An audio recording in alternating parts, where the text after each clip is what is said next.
What do you want? You got it. So anyway, it was a transition, but I felt it was excited to do it because Chuck is sort of a certain guy, and it was fun to sort of shed that for a few moments and be the father figure.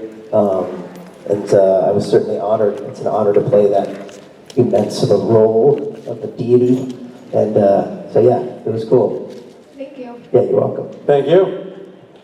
Hello, over there. Hi. You. Hi, Richard. Hi. This question is for you, and thank you for the picture off yesterday. It's actually the only good picture I have of myself. I make people look better in photographs Yeah, by you just really being do. me. You are a very handsome man, and thank you.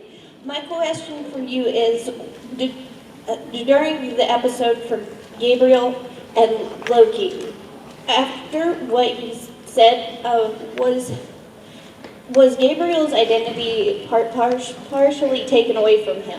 Was it detrimental to his own self-worth in a sense? The showdown, let me just make sure I'm clear on the question. So, was the showdown between Loki and Gabriel, did It take a part of him away from his identity. right, because he'd been pretending to be Loki for so many years, is that Sorry, sort of, I'm stuttering. does that strip him away of part of who he is? Yes. Interesting. Yeah, I do think that it does somewhat, because he'd been playing that role so long of being the sweet-eating, the actual Norse god, the trickster, doing these things for, taking prideful people and serving them their just desserts and all that kind of thing. That was part of his shtick, his disguise. So yeah, I think revealing that whole backstory and having that all come out removes that little piece of Gabriel as we had previously known him, because now it's revealed to be it's a charade, right? So he'd been doing that to fool people. I still think Gabriel has a sort of a sardonic wit and kind of a whimsical look at the world around him. So a lot of those elements are still there, but I think those little key elements that were fooling people into thinking he was the trickster by his behavior and by his choices, yeah, I think it's got to be, those are gone. And the elements are still there because it is you. It is your character, it is your person, and you are what make it the majority. I understand that a part of him was taken away in that episode, but the fact that you've become so attached to your character and really putting it out there, you are him. You are the character, and sorry, no, that's like very, very kind of you to say. I'm really trying to put a lot of emotion in this, and so I'm really, really nervous. That's okay, you're doing great. Thank you. No, I appreciate it very much. I mean, we all try to put, we try to infuse as much honesty in the characters as you can, and I think, that brings some of Rob Benedict into Chuck and God, and it brings some of Richard Speight into any character I play, and then suddenly after a certain amount of time, there is a little bit of a fusion between the two. But so I think you're spot on. But thank you very much for the kind words. Very kind of you. Hello. Hi, my name is Shay, and I was just wondering, I had a really kind of embarrassing moment very early on in the con when I almost met Rachel Miner, but completely panicked because she was in my elevator and I didn't expect it, and she just left before I could even say anything. So I was wondering if you guys have had something like that, where you've met someone who you really admire, but just frozen up or done something really embarrassing in front of them. I know what story you're going to tell. It's a good one. I love Eddie Vedder. I think he's just a brilliant lyricist and frontman, and I've always been a fan of Pearl Jam from the early days. And about 5 years ago, a friend of mine was really good friends with Ben Harper, who's another musician who plays with Eddie a lot. So Ben was opening up for Eddie on Eddie's solo tour, and she said, "Hey, do you want to go to see Ben and then see Eddie?" I was like, "Yeah, that'd be great. I'm a big fanboy, right? My God, it'd be amazing." So, long story short, we see the show, it's great. We go backstage after to meet them. We wind up, because she's really good friends, she was actually really good friends with Ben's wife at the time. So, we wind up in a green room, Eddie's green room. So it's Eddie Vedder here, some woman I don't know who she was here, me, Ben Harper, my friend, and maybe one other people. That's it. There's like 6 of us in this green room, and I'm like trying to play it cool. This is my shot. This is my chance to say, like, Eddie, you have molded to what I am in a band and all these things. I had all these things. Huge fan. And Eddie was kind of answering questions. Some people were asking about his set, and I was like, what was the name of that one song you did? And there's a song called Arc, and I knew the name of it, and I don't know why I asked what the name of it was. I just wanted to get him to look at me.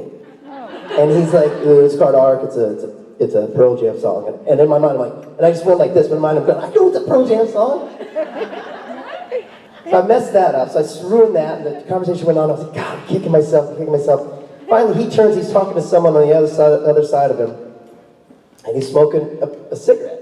So I think, okay, I just want to get him to look at me. So I go, hey, I said to the girl next to me, hey, can you ask Eddie if I could borrow a cigarette? I don't even smoke. And she was like, why don't you ask him yourself? And I said, I'm shy. And Eddie, talking this way, I'm over here, was like this, with his cigarettes. But he passed them to me. He never looked at me, but he passed me those cigarettes. He heard me. He heard the sound of my voice. And I choked my way through that cigarette, boy. And that's all we ever had together. That was it. The night ended soon after. That's a good one. You know that other story you tell that's when you were at a music festival, it's all him walking around? Yeah, the first time I met him, actually, it was twice I met him, that was the second time. The first time was in like 1992, in the first Lollapalooza. Actually, second Lollapalooza, but early Lollapalooza. And we heard rumor that Eddie Vedder was going to be walking around after their shows. They played like 2 in the afternoon. They weren't that popular at the time. They're just gaining momentum as a band.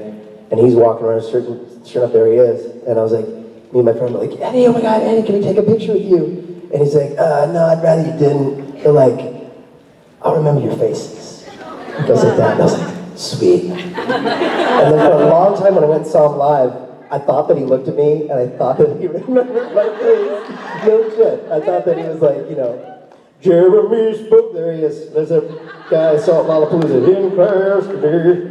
I thought for sure, but no. That's a good one, man.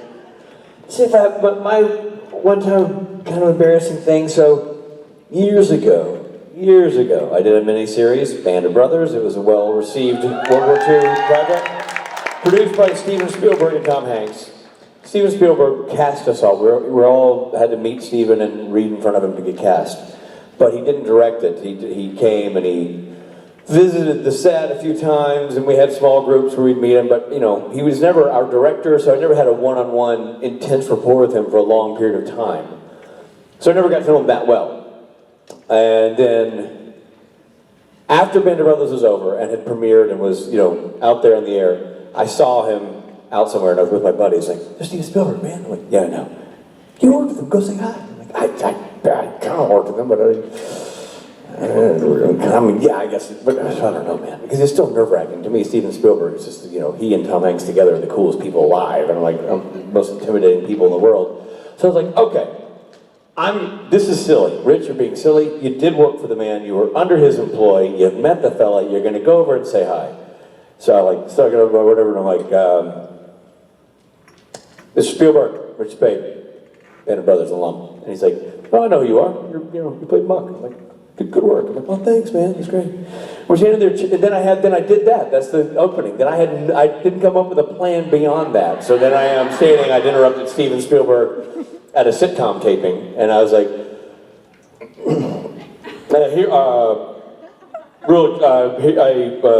I've been seeing. I'm really excited for your latest project, Minority Report. Yeah, I'm excited about that. He's like, cool. Like, yeah, but I haven't got to check it out yet. He's like, it's because it hasn't been released. I'm like, yeah, that's why I haven't broken into the offices and screened it for myself. Damn it! Have a good night, Mr. Spielberg. I'll be back in the audience. And that was the end of that. I realized I should get out of there before I do any more damage. It's good though that you recognize you. That's great. He might have been sorry after I made it incredibly uncomfortable for both of us, but yeah. No, I mean, it was an intimidating time at that moment. Sure. Thank you for the question. Thank you. Yo. Hello. First of all, thank you for making Friday like super special for me. I got a photo op, and even though my brother turned out to be the main attraction in that photo shoot, like it looked like we were cowering in fear behind him, it was still a lovely photo. Well, he's an imposing fella, and we had to cower in fear. No, you're welcome. And my question is, what do you love most about yourself? What do I love most about myself? Yes, sir. Don't you know I've built a career on self-loathing? It's breaking apart everything I hold dear.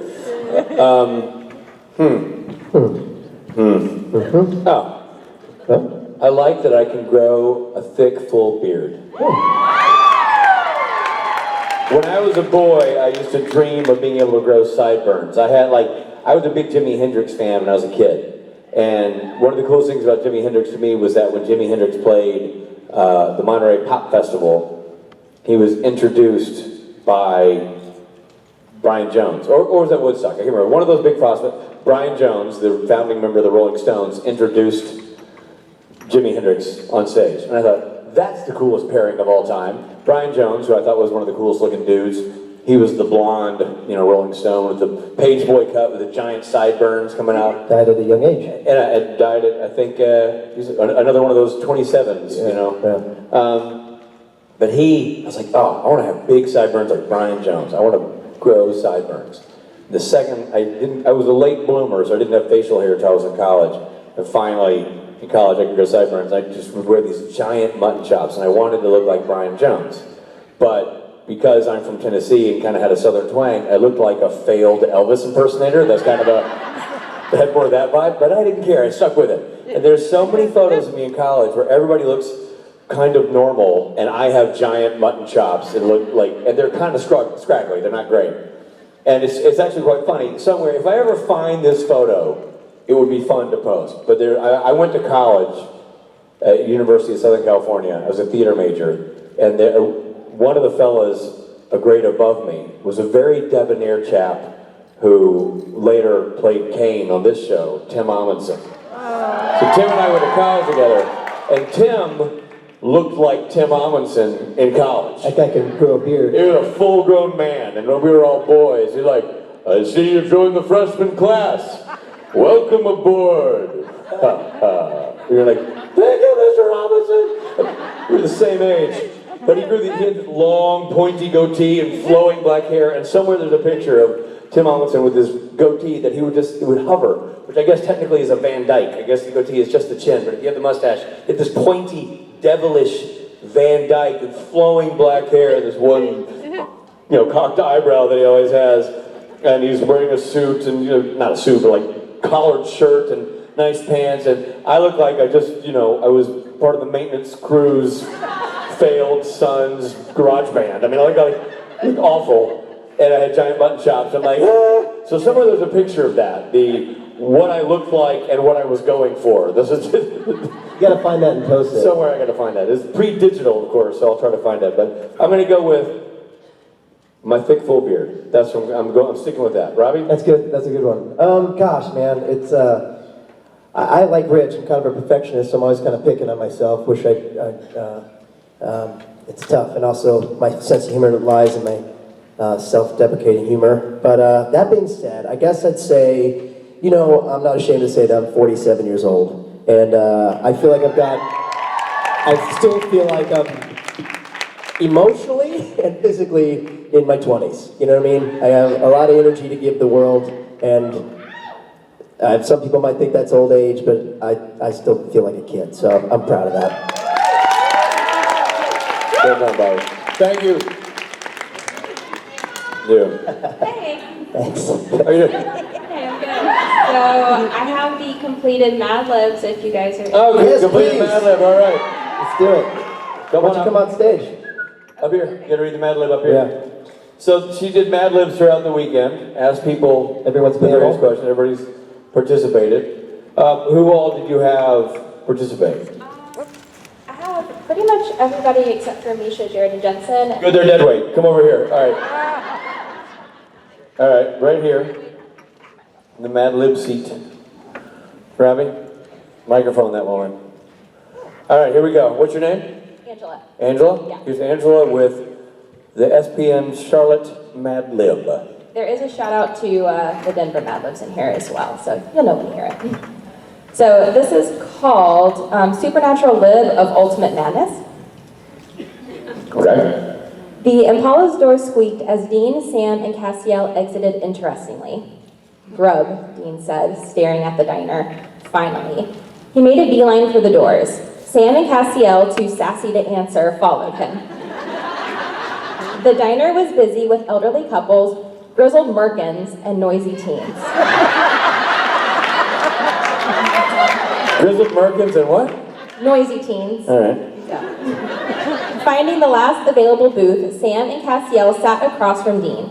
They all looked around with the sharp gazes of pineapple pizzas and then relaxed. If there was a monster here, I swear I'd eat it, Dean said. Sam nodded, but Cassiel stared at Dean. You're saying that if there was a member of the Sorry? You're saying that if there was a member of the undead here, you would ejaculate on its rotted Rob's beehole. Wait, hold on. Everybody calm down. I need to hear that last sentence There's the again. Denver reference. I need to hear that again. Let me do it again. Yes, please. You're saying that if there was a member of the undead here, you would ejaculate on its rotted Rob's beehole? I'm so ashamed. That's your fault, by the way. The weird part is, that's not part of the Mad Lib. That's just a sentence that was written in there. Sam grimaced and Dean turned a little green. No, of course not. It's a figure of speech, the angel said gravely. I should have known. I think you ruined my appetite, Dean said, then quickly forgot his troubles as an orange breeze fell over them. The waitress, a hairy young banana, gave them a radiant impala. Sam, seeing Dean minutely inspecting the waitress's curvy figure, and Cassiel frantically staring at his menu, said, I'll have a speaker with popcorn. Food got Dean's attention, and he quickly ordered an octopus and penises. Like you do. As Sam does. You ordered a what? He ordered an octopus and penises. Oh, Yeah, okay. the usual.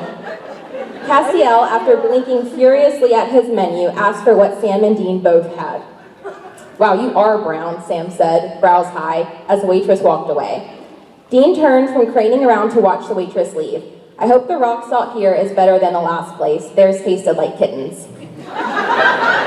Sam chuckled. Cassiel stared at Dean, and Dean sighed. Figure of speech, Cass. Figure of speech. Well done. Nice. Thank you so much. Well done. Hilarious. That's what you do, Mad Libs. With sentences like the beehole. When you were a kid, you remember your Mad Libs, and everyone used to try to make it gross. Oh, man. Yeah. And then you read it and laugh your ass off. Yep, that's pretty much right. Yeah. Well done. Thanks for that. Never get that out of my mind, but... Yes, ma'am. Hi, my question's for Rich. One of the episodes you directed, Stuck in the Middle with You, is a big Tarantino homage. I was wondering if shooting it in that style was your idea, or if you just had to roll with it. And also, what are your guys' favorite Tarantino movies? Favorite, I missed this. Favorite what? The last part was what are our favorite Tarantino movies. And the first part was that your idea, or was that already written? So the first answer is Davey Perez, who wrote that script, had a lot of Tarantino references in there implanted. It was shot told out of order. He referenced the slow motion walk in the diner. He referenced the diner scene feeling like Reservoir Dogs. They had the box opening up with the glow. But being a giant Tarantino fan, as I am, that was, he was speaking my language. I was happy to go that way and go even deeper down that road. Certainly a lot of the Ramiel confrontation stuff is very, very Sergio Leone, which is a filmmaker I love and admire, and Tarantino pulls a lot from him, so there's a lot of overlap in those styles. So no, I was, and even score-wise, we went very sort of Hateful Eight with the whole score of the movie, of the episode. So it was a style that I was super happy to explore. And so once they gave me carte blanche to go down that road, I went screaming down that road and had a blast doing it. And I think it made for a uniquely paced episode that was very cool. In terms of favorite Tarantino movie, I probably, I'm going to go with the original, my original thought, which would be Reservoir Dogs, because that I saw when it came out and it blew me away. I think Pulp Fiction is an astonishing, piece of work, and there's other movies he's done that are just fantastic. But because that was the first one, done for such a low budget, done so simply, and just so incredibly, ahead of its time, or grisly for its day, I'm going to go with that one. Robbie? I'm going to go with Pulp Fiction. I mean, I think it's such an iconic movie. Travolta's so great in it. Some of the scenes in it are just like amazing. There's some language in there. There's some quotes in that movie that everybody still uses from Pulp Fiction. It's just great. Yeah. I remember I went as Travolta's character for Halloween that year. Vince Vega? Yeah, did the dance. I had giant posters of Reservoir, like they had these wall-sized posters of where they would do just one character. The movie posters just take one character and like have a quote from it. And I had the Reservoir Dogs. I had Michael Madsen from Reservoir Dogs, doing whatever he was doing, and I can't remember the quote, but it was great. I had Vince Vega, I had Travolta, and I can't remember who else I had. I think one other one, but they were just such iconic images he would create. When you think about that dance that Uma Thurman did, and that's been replicated a million times, It's such an awesome, just an interesting filming voice. Do you have a favorite? Inglourious Basterds. Inglourious Basterds, yeah. Great movie. The opening of that movie, Inglourious Basterds, is astonishing. Astonishing scene. Anyway, thank you. Appreciate it very much. Hi. Hey. My question is for Rob. So, you're a huge influence on me musically, and Loud and Swaying too, and I was wondering what advice you would give to young songwriters? First of all, thank you so much. I think it's important if you have any sort of music, if music moves you and you have a way to make it, make it. Don't be shy about making it. And it's okay if no one ever hears it but you, but we are so lucky today to have these devices where it makes it easy to record. So, if you buy an Apple computer, it's all GarageBand, it's already on there. And so it makes it easy to make something. If you have lyrics swimming around in your head, write them down.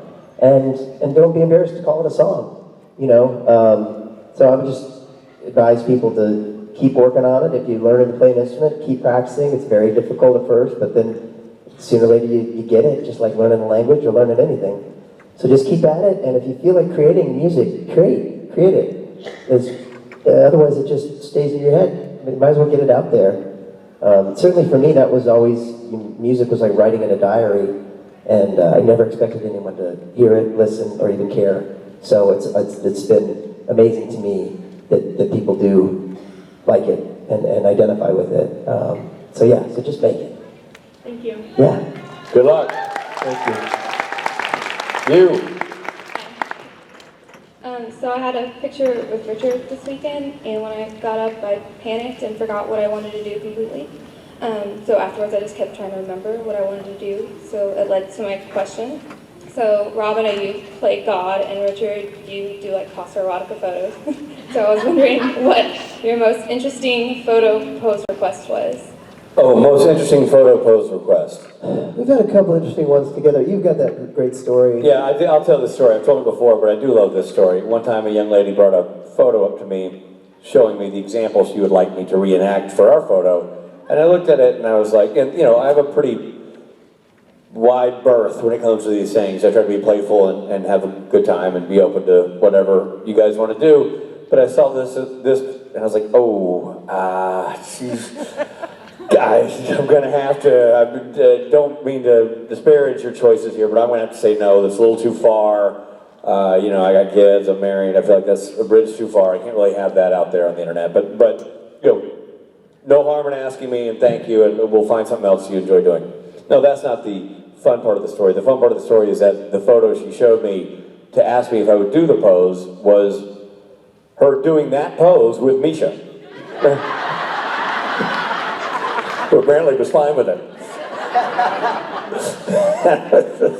And then there was one time, and Rich and I we'll do a lot. We're pretty loose about that kind of thing. Yeah. Maybe too much so. But there was one time that I think we were in Europe, and someone was like, I want you two to embrace each other.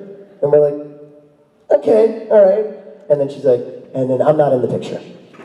So me and Robert cheek to cheek, like, where are you going? Wait, no. Whoa! You gotta be in this. You gotta be in this. We're like, no, we don't need a photo of ourselves embracing. I like you in it.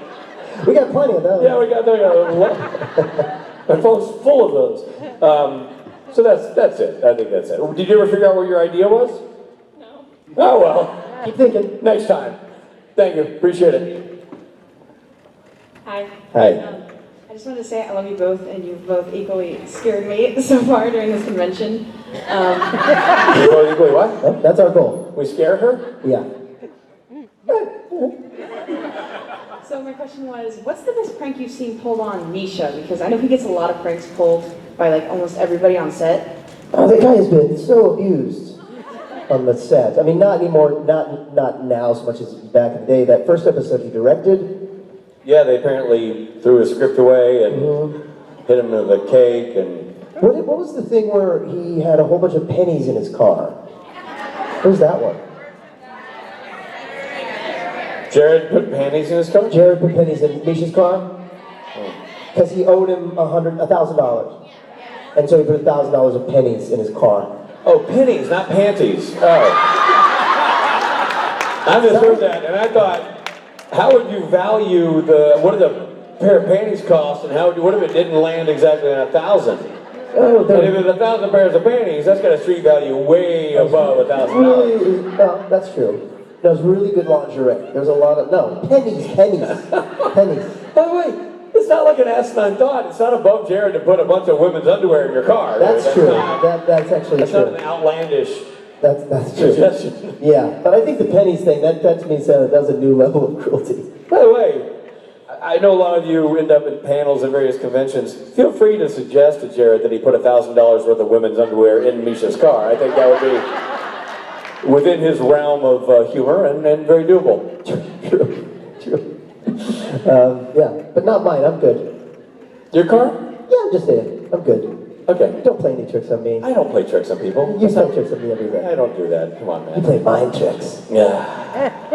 What was the question though? Was like, What's the worst thing you've seen happen to Misha? Well, I guess it would be that. I mean, I haven't been around to witness these pranks. I hear about them the same way you do, but Yeah, we're just repeating stories someone else I has think, told yeah, us. I don't even know if it's true or the not. panty thing is probably too much.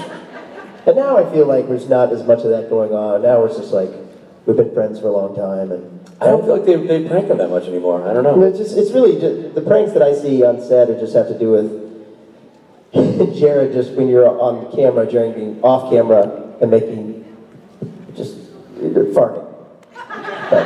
Jared farting, Jared playing footsie with you under the table, that kind of thing. So that you look like the jerk when you can't get your line out and you're laughing, and the director comes in and gets on you about not getting your line out. You're going, but I have my line memorized. He's farting. And touching me under the table. I'm glad you're exercising your demons in a question about Misha. This is very healthy. Sorry. That's all I know. Thank you for your question.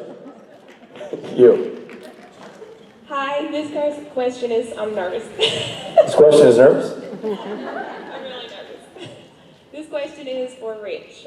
How do you think Gabriel would react if he met Tom Hiddleston's Loki? How do I think Gabriel would react to Tom Hiddleston's Loki? Yep. Oh, it's on now. I think Gabriel would do what all of us would do. Would say, can you introduce me to Iron Man? That's right, what I want to meet. I don't know. You look good in green. Nice horns. I don't know. What do you think you would do? Because Hiddleston wears that big green outfit, right? With the horns. So he would compliment his hat.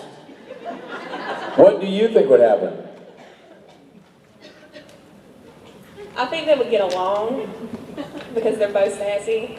I think there'll be a problem because one's going to think they're better than the other and they're going to end up fighting over it. Well, no, because he's the British Loki and I'm the American Loki. We cover different continents.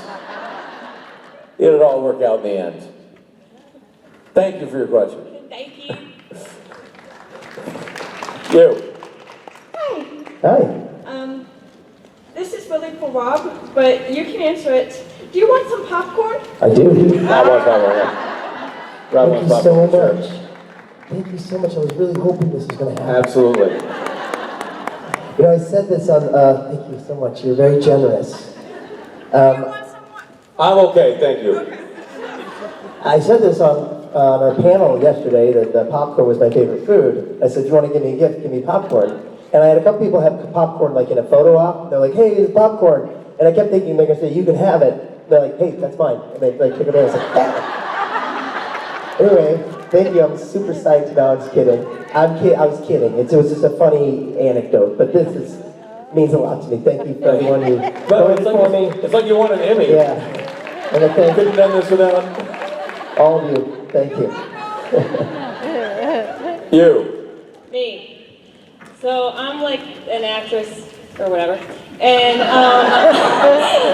one of the things I hated most about my training was improv and how much they make you do it and how embarrassing and awful it is. What are your thoughts on improv? You got any good experiences with it? Bad? We do it every day. We love it.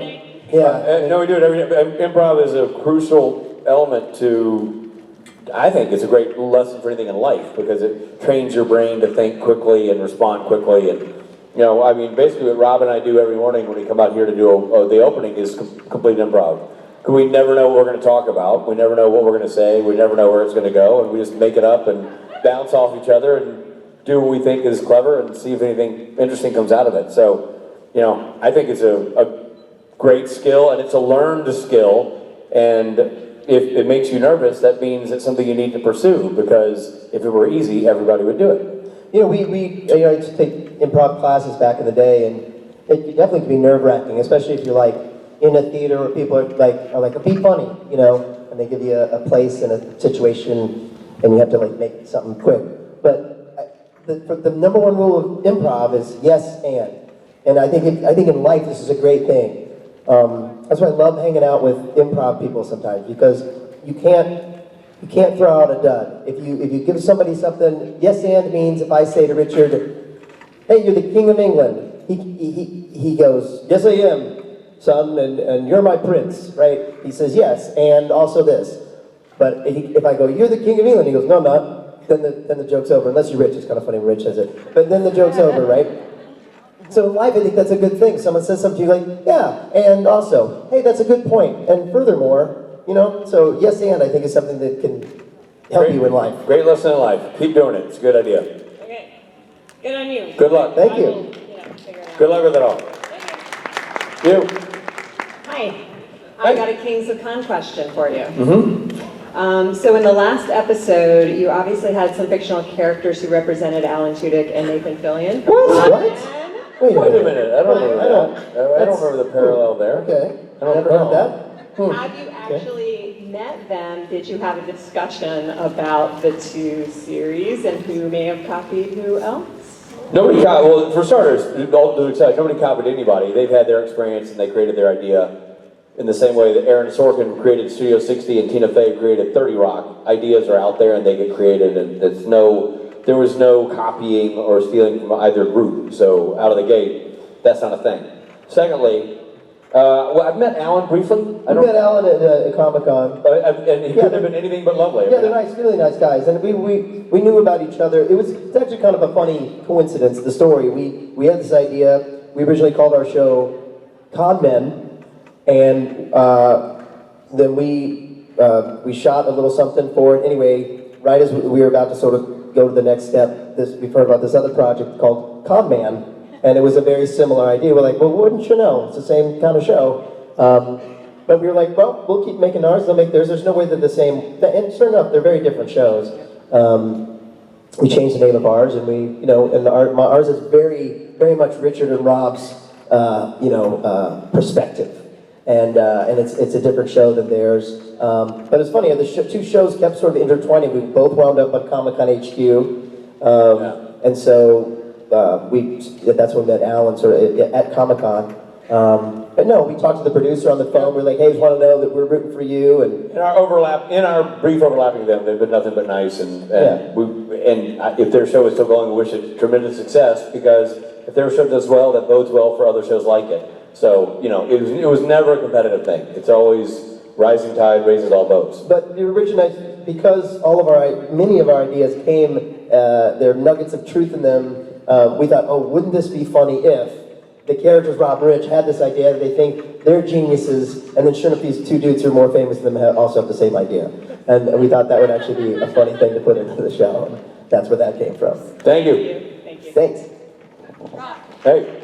Hi, Rob and Rich. I have a question for Rob. Yes. There may not be an answer to this, but last year at the DC Con, I bought the album A Brand New Heart, and the lyrics to one of the songs I've been wondering about for the entire year, which is the chorus, all the children rise, salute, he's the king, open up your eyes, better pay your dues. Can you tell me anything about what that's about?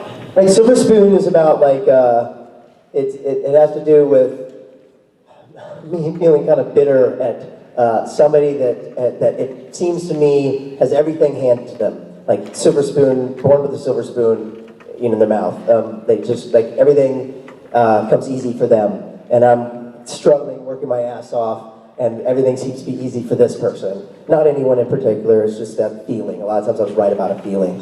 And so that's where that imagery comes from. All the children rise, everybody rise, he's the king. And yeah, that's what that's about. Thank you very much. There you go. You. I wanted to say first, tusen tack for this weekend. It was awesome. Good. And I wanted to know what show, concert or convention or otherwise that you would travel far to. What concert, show, or convention would you travel far to? Well, I just went to Seattle to see Pearl Jam. That was pretty awesome. I mean, that's not that far from Los Angeles, but who would Pearl Jam, I'd pretty much travel anywhere to go see. Radiohead, I'd go see. Yeah, Rob would do more traveling to go I love see seeing stuff. concerts. Yeah. Concerts are so inspiring to me. I think, that's where it comes. That's where I relate as a fanboy. Is music to me is. I would have traveled to New York to see the original cast of Hamilton had I had the opportunity. I didn't have the opportunity. I saw the cast that came to LA, and it was a stunning show. I love Broadway shows, man. I thought that show was unbelievable. So that was something. And I think I would love to see the Rolling Stones play in England. See them play in their home country. I mean, it would have been great back in the day too. Oh man, well, I could travel back in time. Yeah, for sure. Gentlemen, you're standing here, and if you're standing here, that means it's the end of our time on stage. Oh. Well, we're not at the end of our time at the convention. No, convention, there's autographs, there's photographs, there's other things to do. But as far as the on-stage band, portion. Hey, thanks everybody for being at the Kings of Con panel, by the way. And now we're going to do the thing we always do in every city we visit. Every city we go to, we do this. If you've seen it on video, then join us. If you know what we're talking about, I want you to sing with us because this is the traditional sign-off from Rob and Rich and the band. Here we go. The end of the con as we know it. It's the end of the con as we know it. It's the end of the con as we know it. So go home. After you come get your photograph or autograph, don't be stupid. It's the end of the con as we know it. It's the end of the con as we know it. It's the end of the con as we know it. So go home. On behalf of Mr. Stephen Norton, Mr. Michael Durham, and Mr. Billy Moran, that man right there is Rob Benedict, and I'm Richard Speight. Thank you so much, sir. Been a real treat. Thank you so much, everybody. Hope to see you again soon, everybody.